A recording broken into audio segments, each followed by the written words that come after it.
मुलाने वडिलांना घरातून ढकलून घराबाहेर काढलं. मुलगा म्हणतो, बाबा आता तुम्ही इथून निघून जावा, कारण या घराला आता तुमची गरज नाही आहे. तो दरवाजात उभा होतो आणि बाहेर पाऊस कोसळत होता.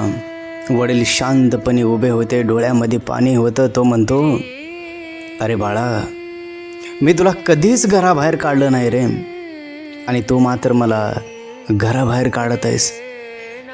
पण त्या दिवशी मुलाने बापाला ढकलून घराबाहेर काढलं बरं का, ढकलून घराबाहेर काढलं.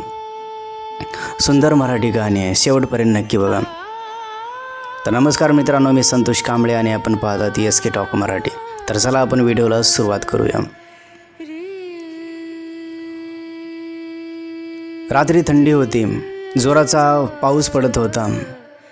दरवाजाजवळ एक म्हातारा माणूस होता, हातात एक छोटी पिशवी. त्याचं नाव होतं गोविंदराव, आणि आज त्याचा मुलगा उभा होता. त्याचं नाव होतं रोहित. रोहित म्हणतो, बाबा जरा समजून घ्या ना. गोविंदराव हळू आवाजात म्हणतो, मी काही चुकीचं केलं रे. राहुल नजर चुकितो, तुम्ही काय चुकीचं केलं नाही, पण आता तुम्ही इथे राहू शकत नाही. त्याच वेळेमध्ये घरातून आवाज येतो, त्याच्या बायकोचा.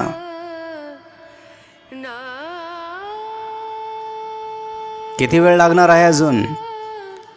काढा ना त्यांना घराबाहेर. का मी येऊ बाहेर? ती होती त्याची सून पूजा.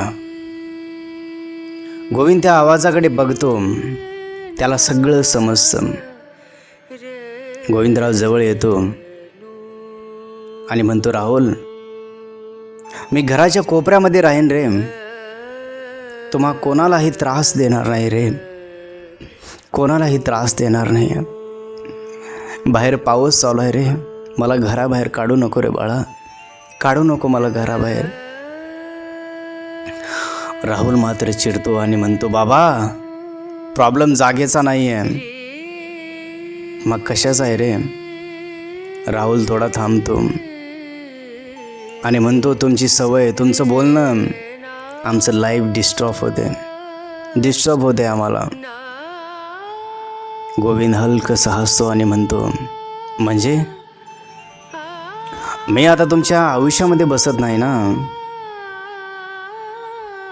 राहुल काही बोलत नाही. म्हाताऱ्या बापाला त्याचं लहानपण आठवू येतं. राहुल शाळेच्या गेटजवळ उभा, इतर मुलांचे आई बाबा आलेले, तो एकटा. तेवढ्यात गोविंदराव धावत येतो आणि आपल्या मुलाला म्हणतो, माफ कर रे, मला उशीर झाला. तो त्याला मिठी मारतो. गोविंदराव मजुरी करतो, सिमेंट विटा उचलतो, दिवस रात्रभर काम करतो. रात्री घरी येतो थकलेला, पण राहुलला विचारतो, राहुल अभ्यास केलास का रे बाळा? स्वतः उपाशी राहतो, पण मुलाला जेवायला देतो बरं का. एक दिवस राहुल म्हणतो, बाबा मला कॉलेजला जायचं आहे. ही अगोदरची कहाणी त्याला आठवत आहे बरं का. गोविंद हसतो, तो जाशील रे, नक्की जाशील. त्या रात्री तो आपली जमीन विकतो आणि त्याचे पैसे मुलाला देतो आणि त्याला चांगल्या कॉलेजमध्ये घालतो. हे सगळं त्याला आठवत होतं, पण त्याचा आता काहीही फायदा नव्हता बरं का. दरवाजाजवळ गोविंदराव उभा होता. मी तुला कधीच नाही म्हणालो रे बाळा, कधीच नाही म्हटलं, परंतु तू आज मला घरातून ढकलून बाहेर काढत आहेस. राहुलचे डोळे खाली होतात. गोविंदराव हळू आवाजात म्हणतो, ठीक आहे, मी जातो आता. तो मागे वळतो, पण मागे एकदा बघतो आणि म्हणतो, माझ्या बाळा राहुल, तू स्वतःची काळजी घे रे बाळा, स्वतःची काळजी घे. वेळेवर जेवण कर, गाडीवर जात असताना व्यवस्थित जा.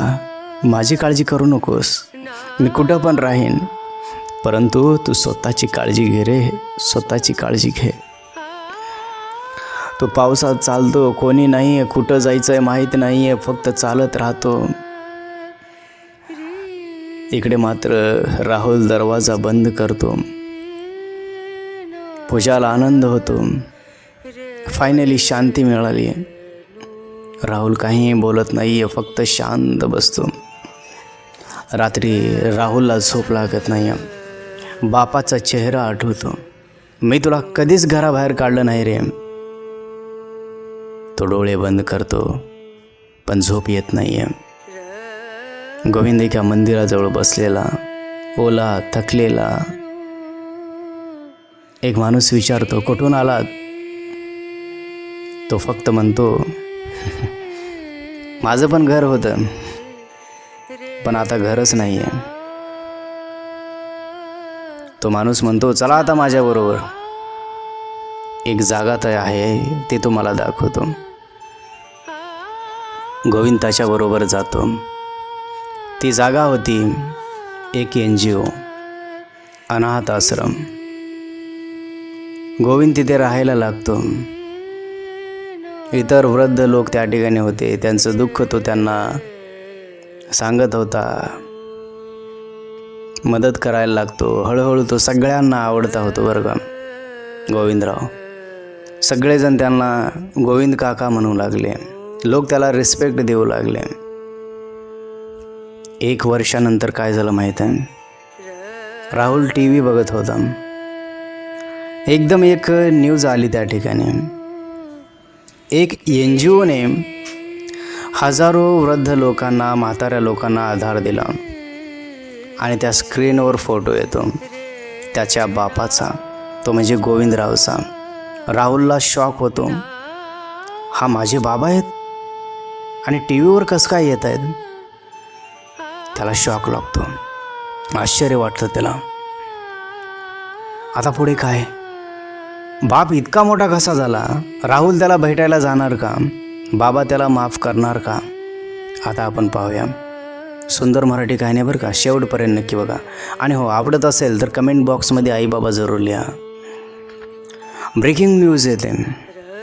एका साध्या माणसाने हजारो वृद्ध माणसांना, म्हाताऱ्या माणसांना आधार दिला. TVवर फोटो येतो. राहुलचा श्वास थांबतो.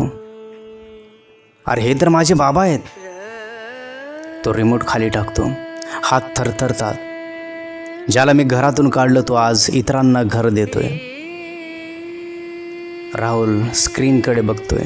न्यूज रिपोर्टर बोलतात, गोविंदराव देशमुख 1 वर्षापूर्वी स्वतः बेघर होते. मात्र आज त्यांनी आश्रय नावाचं NGO सुरू करून 500हून जास्त वृद्ध लोकांना, म्हाताऱ्या लोकांना घर दिले. राहुलच्या डोळ्यामध्ये पाणी येतं.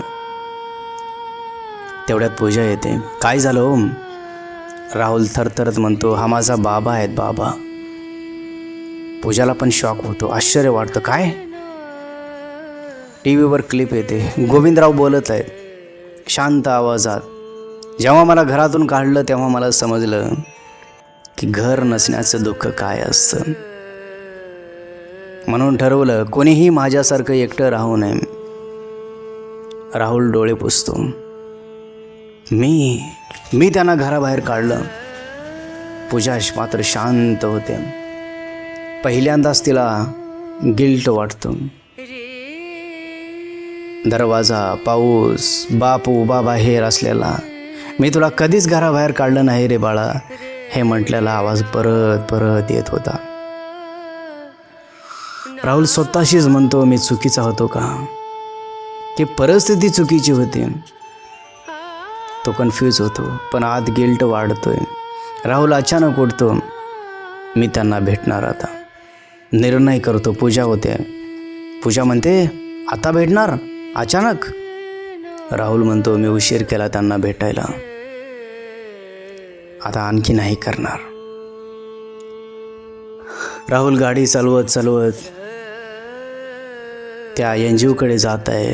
पाऊस, रस्ता, मनात आठवणी, बाबा हसताना, बाबा काम करताना, बाबा उपाशी झोपताना, सगळं त्याला आठवत होतं. तो स्वतःशी बोलतो, मी कसा मुलगा आहे, किती वाईट मुलगा आहे, ज्याने बापाला घरातून ढकलून घराबाहेर काढलं. त्याचे डोळे पाण्याने भरतात. तो एका मोठ्या गेटसमोर थांबतो. त्या ठिकाणी एक बोर्ड लावलेलं होतं, आश्रय वृद्धाश्रम. आत सुंदर बाग होती, हसणारे वृद्ध लोक होते. राहुल हे पाहून थक्क होतो. आत लोक आनंदात होते. कोणी खेळत होतं, कोण गप्पा मारत होतं. एक एक माणूस म्हणत होता, गोविंद काका नसते तर आम्ही जिवंत नसतो. राहुल विचारतो, का गोविंद काका कुठे आहे तो? ते स्टाफ म्हणतात, ते फाउंडर आहेत पण ते स्वतः फक्त सेवक म्हणतात. दूर गोविंदराव एका आजोबांना जेवण घालत होते, हसत आहेत, शांत. राहुल थांबतो. त्याच्या डोळ्यामध्ये पाणी येतं. राहुल हळू चालतो आणि म्हणतो, बाबा. गोविंदराव मागे वळतात. क्षणभर दोघे एकमेकाकडे बघतात. राहुल रडत म्हणतो, बाबा मी आलोय, तुमचा मुलगा आलोय. गोविंदराव शांतपणे म्हणतात, कसे आहात तुम्ही? राहुल आता मात्र थक्क होतो. ना राग ना प्रेम, फक्त शांतपणा. गोविंदराव म्हणतात, तुम्हाला काही काम होतं का? राहुल आता मात्र कोसळतो. त्याला काही समजत नाही. तो म्हणतो, बाबा मला माफ करा, मी चुकलो, मी खूप मोठी चूक केली.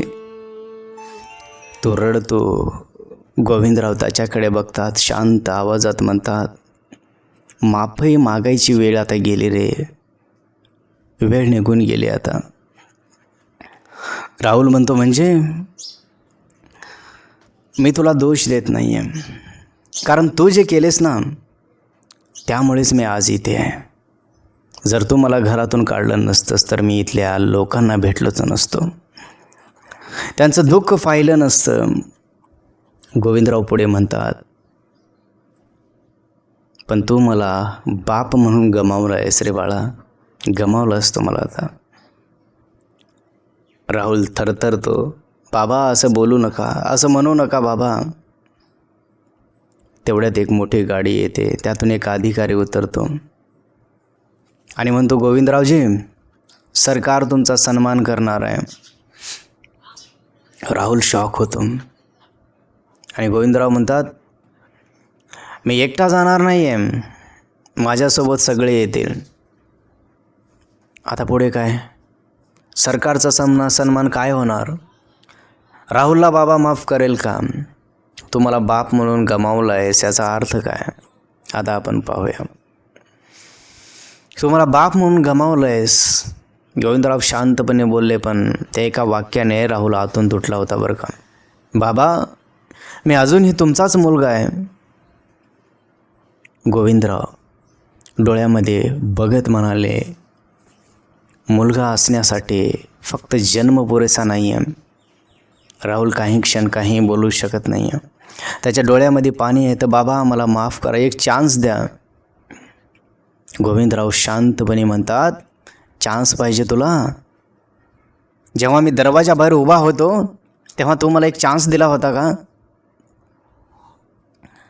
राहुल गप्प होतो. पाऊस, दरवाजा, बाप बाहेर, मी कोपऱ्यात राहीन म्हटलेलं, पण मुलगा दरवाजा बंद करतो. बाबा मी चुकलो, मी खूप मोठी चूक केली. त्याला सगळं आठवत होतं. तो त्याच्या पायाला हात टाकतो, पाया पडतो, मला माफ करा. गोविंद त्याला उचलतात आणि म्हणतात, उठ बाळा उठ. इथे कोणी कोणाच्या पाया पडत नाही. त्यांचा आवाज शांत होता पण आतून खोल होता बरं का. गोविंदराव हळू चालत बोलतात, राहुल तुला वाटलं मी अचानक बदललो की अचानक मोठा कसा झालो? राहुल म्हणतो, हो मला आश्चर्य होते. गोविंदराव म्हणतात, मी आधीपासूनच तसा होतो, फक्त तुला दिसलं नाही रे, तुला दिसलं नाही. गोविंदराव सांगायला सुरुवात करतात, तुझी आई गेल्यावर मी पूर्णपणे तुटलो होतो, पण तुझ्यासाठी मी उभा होतो बरोबर का. मी 2 जॉब केले, तुला कधी उपाशी राहू दिलं नाही. पण मी अनेक रात्री उपाशी झोपलो बरं का. पण ही एक वेळ अशी आली की मी माझ्याकडे पैसे नव्हते, पण तुझ्या कॉलेजसाठी मी माझं घर गहाण ठेवलं. राहुल शॉक होतो. घर गहाण ठेवलं? गोविंदराव म्हणतो, हो, हे घर माझं नव्हतंच. मी ते लोनवर घेतलं होतं आणि तू मला बाहेर काढलं त्या दिवशी ते घर आधीच बँकेने घेतलं होतं. राहुल आता मात्र स्तब्ध होतो.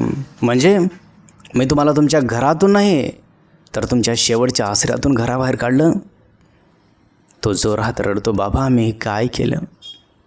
मी तुमचं सगळं घेतलं आणि शेवटी तुम्हालाच बाहेर काढलं. बाबा मला माफ करा. गोविंदराव हळू आवाजात म्हणतात, तू काही घेतलं नाही आहेस, मी सगळं स्वतः दिलं आहे. पण एक गोष्ट तू घेतली आहेस, माझा विश्वास. दोघेही शांत होतात, फक्त वाऱ्यांचा आवाज. राहुल स्वतःला सावरतो, बाळा मी सगळं ठीक करणार, तू आता घरी जा. मुलगा म्हणतो, नाही बाबा, मी तुमच्यासोबतच राहणार आता. गोविंद शांतपणे म्हणतात, नाही राहुल, तू आता घरी जा, कारण हे आता माझं घर आहे. ते NGOकडे बोट दाखवतात. हे लोक, हेच माझे कुटुंब आहेत. राहुल म्हणतो, आता मग मी? गोविंदराव म्हणतो, तू माझा मुलगा आहेस, पण आता तुला माझं प्रेम मिळावं लागेल, माझं प्रेम मिळवावं लागेल. तेवढ्यात अधिकारी येतात. गोविंदरावजी, कार्यक्रमासाठी तयार व्हा, स्टेज तयार आहे.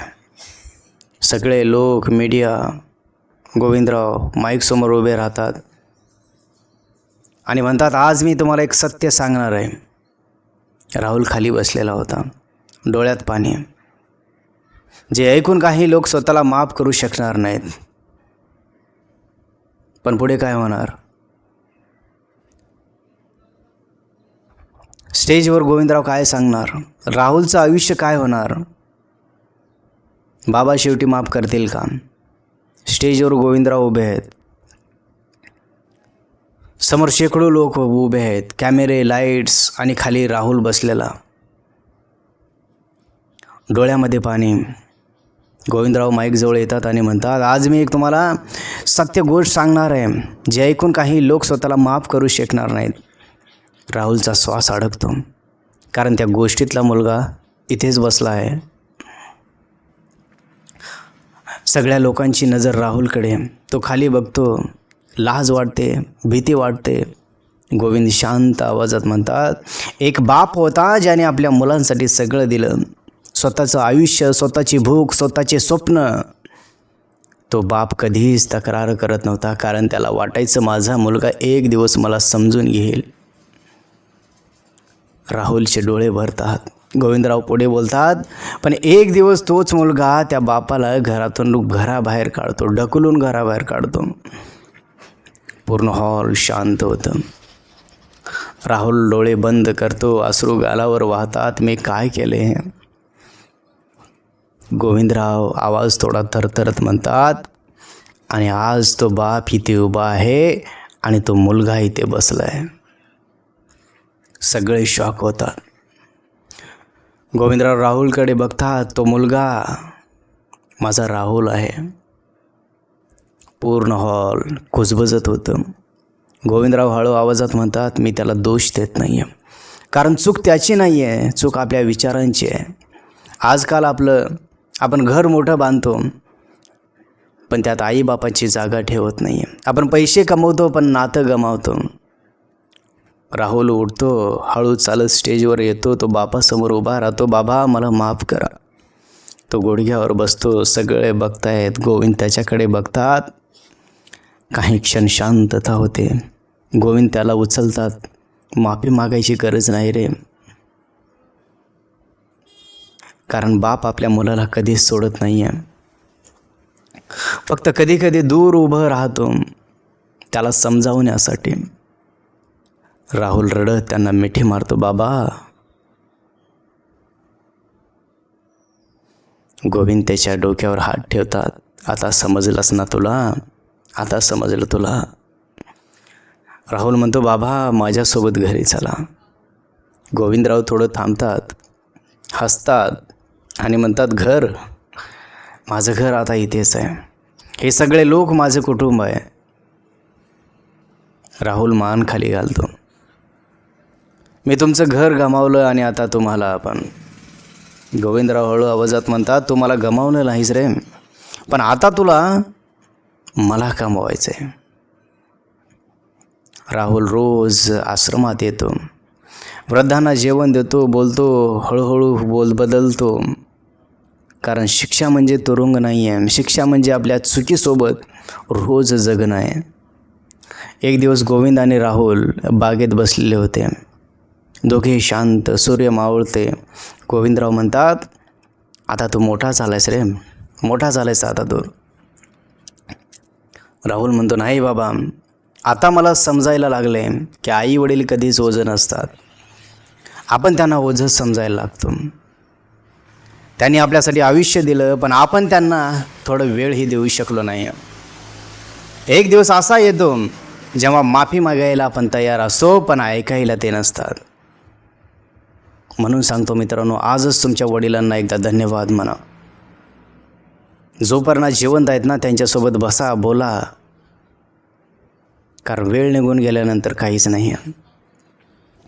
तर हे विचार तुम्हाला कसे वाटले आम्हाला कमेंट बॉक्समध्ये सांगा. व्हिडिओ आवडला असेल तर एक लाईक जरूर करा. आमचे असेच नवीन नवीन व्हिडिओ पाहण्यासाठी आमच्या यूट्यूब चॅनलला सबस्क्राईबही करा. तर चला आपण भेटूया आणखीन असेच नवीन व्हिडिओमध्ये.